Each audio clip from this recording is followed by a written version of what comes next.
Pai do Senhor Jesus a todos, nossos adolescentes, para mais uma aula aqui estamos. Dessa vez vamos à lição de número 2. A lição que vamos tratar nesta manhã de domingo é uma lição que vai dar continuação à expansão do Evangelho, como se deu a história da nossa igreja, a igreja que começa lá em Atos, no capítulo 2. Vamos dar uma recapitulada. Na última lição nós aprendemos que foi através de uma perseguição que a igreja ela passa agora a se desenvolver. E a lição de hoje ela tem por objetivo destacar que a igreja primitiva ela foi levar a cumprir a missão dada por Jesus. Nós vemos também a importância do zelo missionário para as igrejas e despertar. Este é o objetivo principal da nossa lição, despertar o desejo para que a nossa geração ela se conscientize do trabalho evangelístico e missionário. O texto do dia está no Evangelho de Marcos, no capítulo 16 e verso de número 15, que diz assim a palavra de Deus: E disse-lhes, ide por todo o mundo, pregai o evangelho a toda criatura.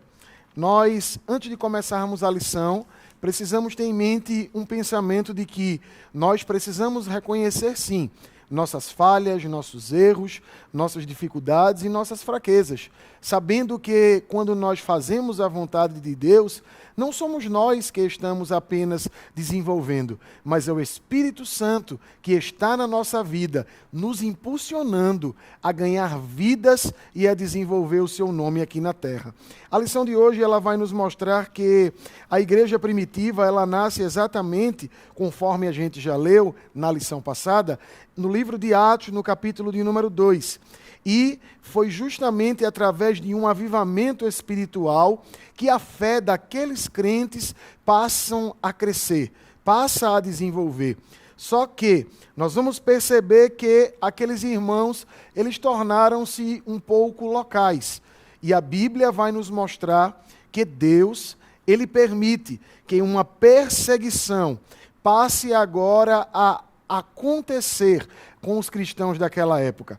E a Bíblia vai nos dizer que, através desta perseguição, aqueles primeiros cristãos passam a se espalhar, passam agora a frequentarem outros lugares.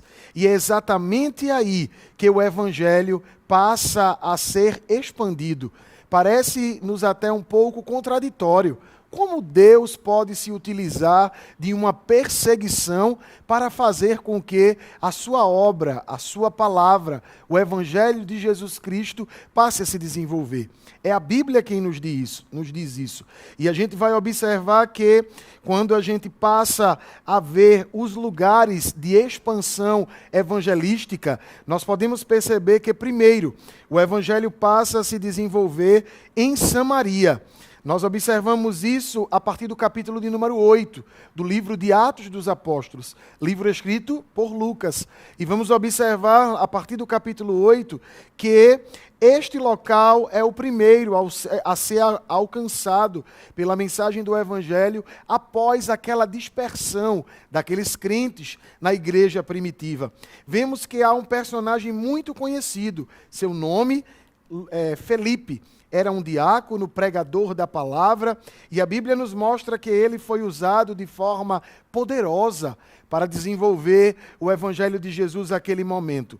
Vemos que Deus utilizou-se dele, e inclusive a partir do capítulo de número 8, versos 26, ao 39, se você puder, você abra a sua Bíblia e leia aí na sua casa, nós vemos que Deus utilizou-se através da palavra deste homem, Felipe, o diácono lá em Samaria, e através dele, o mordomo Mor de Candace, que era rainha dos etíopes, aceitou a Jesus como seu Salvador, porque Felipe, ele esclareceu a palavra que aquele homem, que tinha um cargo tão elevado dentro do local onde ele morava, mas ele não compreendia a palavra de Deus.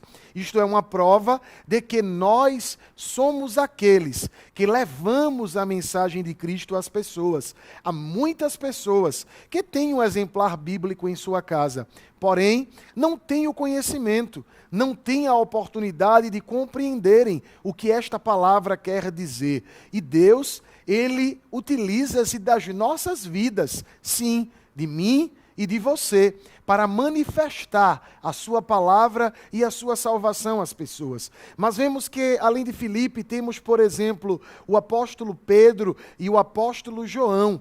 No livro de Atos dos Apóstolos, no capítulo 8, versos do 5 ao 8 e versos do 14 ao 17, vemos que estes homens foram enviados de Jerusalém a Samaria para ver aquela grande obra e ver o que estava acontecendo através da pregação que aquele diácono, que falei há pouco tempo, Filipe, estava desenvolvendo. Mas vemos que além de Samaria, o evangelho passa a chegar também a Damasco.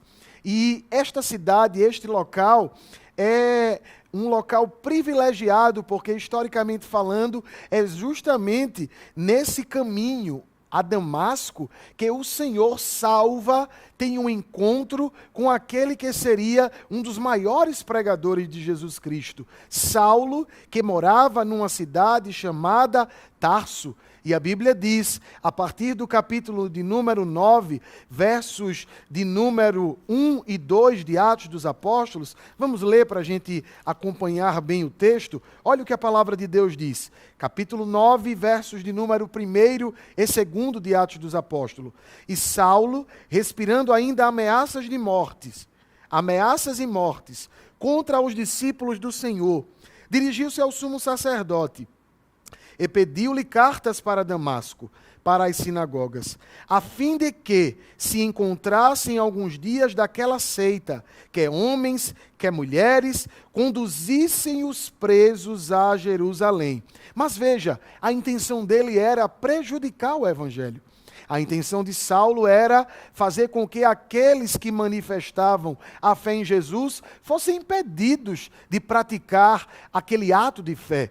Porém, acontece o contrário, porque a Bíblia vai nos mostrar, no livro de Atos, capítulo 9, verso 3, que indo ele no caminho, aconteceu que, chegando perto de Damasco, subitamente, de forma surpreendente, de maneira inesperada, o cercou o resplendor de luz do céu. Aleluia! E o versículo 4 em diante vai nos mostrar este encontro maravilhoso. Era Deus provendo já a sua palavra para a salvação daquele que mais à frente seria um dos maiores pregadores do Evangelho de Jesus. Vemos que o Evangelho espalha-se por Samaria, chega em Damasco, e agora aquele que é perseguidor torna-se perseguido, porque Saulo agora tem a oportunidade de conhecer a Cristo, tem um encontro maravilhoso com ele passa agora a receber orientações através de um homem enviado por Deus para tratá-lo, cuidar da sua enfermidade ocular naquele momento e dizer para ele do amor eterno de Jesus. O nome deste homem que foi utilizado por Deus foi Ananias. Nós observamos isso no verso de número 10 até o verso de número 17. E agora a história de Saulo é permeada por milagres, por evidências de Deus, mas a Bíblia diz que a expansão do evangelho não para por aí. Primeiro chega a Samaria, os crentes dispersos agora passam a propagar o evangelho de Jesus, depois vai a Damasco. Em Damasco, no caminho, o Senhor já tem um encontro com Saulo, que tem seu nome modificado para Paulo, e a palavra ainda vai nos mostrar que, após isso, o evangelho chega a Antioquia, a Fenícia, ou melhor, a Cesareia, e a gente vai ver que lá em Cesareia, após essa dispersão, a partir do capítulo 8 e verso 40, vemos que Filipe vai a Cesareia em uma viagem missionária, e a partir do capítulo 10, vemos Deus, através da sua palavra e da expansão do evangelho, salvando um homem por nome Cornélio. Nós podemos entender que este homem possivelmente foi o primeiro homem gentio a converter-se ao cristianismo. Vejam quantas salvações, quantas operações de milagres Deus ele passa a permitir através daquela perseguição inicial.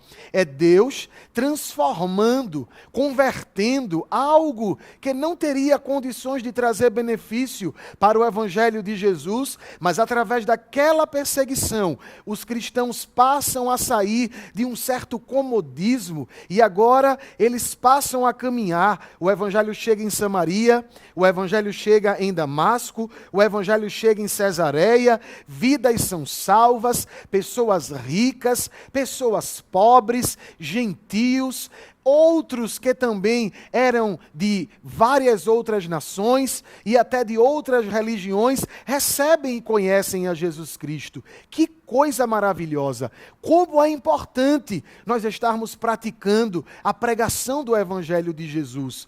Como é importante nós falarmos do amor de Jesus. E eu pergunto a você, meu amigo adolescente, você tem pregado Jesus aos seus amigos, aos seus colegas de escola? Você tem pregado Jesus nas suas redes sociais? Você tem apresentado o amor de Jesus à sua família? Quem sabe você é o único cristão dentro da sua casa. Mas não se desestimule. Jesus Cristo, que vive em você, lhe dá condições de você manifestar a sua palavra, a palavra de Deus, a palavra de amor a todos aqueles que te cercam. Vamos caminhando. Primeiro vemos que o Evangelho se expande por Samaria, vai a Damasco, passa por Cesareia e agora o Evangelho chega a Antioquia, Fenícia e Chipre. A partir do capítulo de número 11 e versos de número 19, nós observamos que aqueles cristãos dispersos passam agora a evangelizar. E estes cristãos dispersos evangelizam judeus da Antioquia, Fenícia e Chipre. A igreja da Antioquia cresceu tanto e, ao que indica, se tornou maior do que a igreja em Jerusalém. E a gente vai ver que com esta dimensão e este crescimento, é lá, neste local, que pela primeira vez, aqueles que aceitam a Cristo são chamados cristãos. Nós observamos isso no livro de Atos, no capítulo de número 11 e versos de número 26. E sucedeu que todo um ano se reuniram naquela igreja e ensinaram a muita gente. E em Antioquia foram discípulos pela primeira vez chamados cristãos. Veja que coisa maravilhosa. A perseguição inicial fez com que houvesse uma dispersão, uma saída de um local cômodo para um local diferente. O evangelho cresce, é propagado, chega em Samaria, passa em Damasco, passa por Cesareia, chega agora na Antioquia, e agora na Antioquia o nome cristão passa a ser tido como a identidade daqueles que seguem a Cristo. Mas tudo isso só foi possível porque a igreja abraçou a missão. É necessário que nós possamos entender que o evangelho se expande de dentro de nós para fora, porque a palavra diz que a boca só fala do que o coração está cheio. Que esta lição, já caminhando para o fim, possa trazer em nós um sentimento de que precisamos evangelizar nossos irmãos, sabendo que Cristo em nós é certeza de vitória e que somente Ele pode produzir amor, vida e paz para a nossa vida. Que nós possamos cumprir o que o Evangelho de Jesus diz e o que falamos no início dessa lição. Vão a todo mundo e preguem o Evangelho a toda a criatura. Que Deus abençoe sua vida e que esta lição ela seja aplicada no seu dia a dia. Até a próxima.